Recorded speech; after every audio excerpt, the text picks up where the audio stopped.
Welcome to our channel. Selamat pagi pencinta Riak Sabda yang terkasih. Jumpa lagi bersama saya, Frater Balta, dalam edisi Riak Sabda Sabtu 1 Maret 2025. Pencinta Riak Sabda yang terkasih, ada begitu banyak hal yang kita jumpai dalam kehidupan kita sehari-hari. Mengawali renungan ini, saya memberikan sebuah pantun kepada kita semua.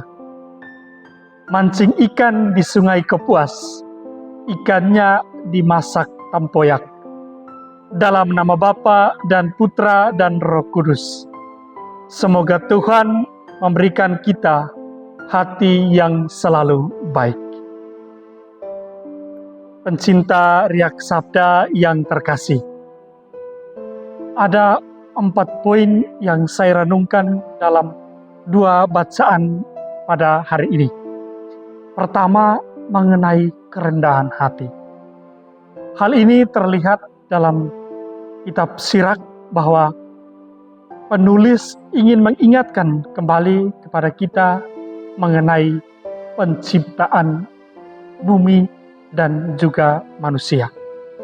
Kita diciptakan menurut gambar dan rupa Allah, dan juga diberi keistimewaan yakni akal budi.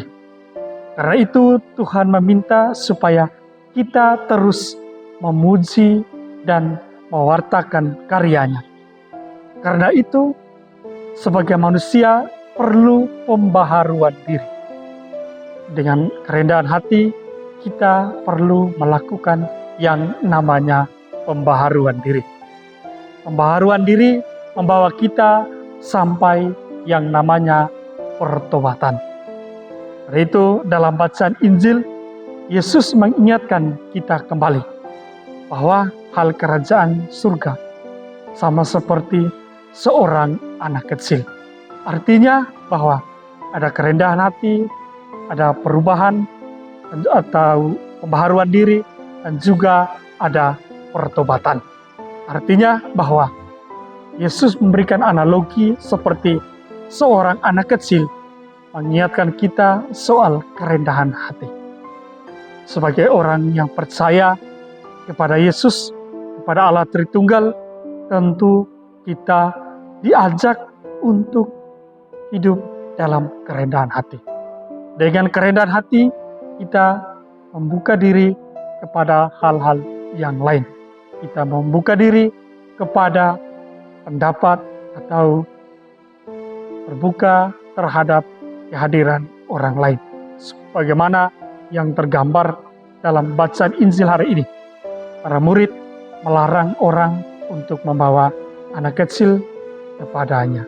Tetapi Yesus melarang mereka supaya jangan melarang anak-anak kecil itu datang kepadanya. Artinya bahwa kepolosan, ketulusan hati anak-anak kecil membawa kita untuk sadar bahwa kita pun perlu pembaharuan diri. Dengan pembaharuan diri, kita dapat memperoleh hidup yang baru. Dari itu, para pencinta Riak Sabda yang terkasih, dengan 4 hal ini, kita pun diharapkan untuk rendah hati, pembaharuan diri, pertobatan, dan hidup dalam kebaruan, terutama di tahun jubileum ini, tahun Peziarah Pengharapan. Semoga Tuhan menyertai kita di akhir pekan ini.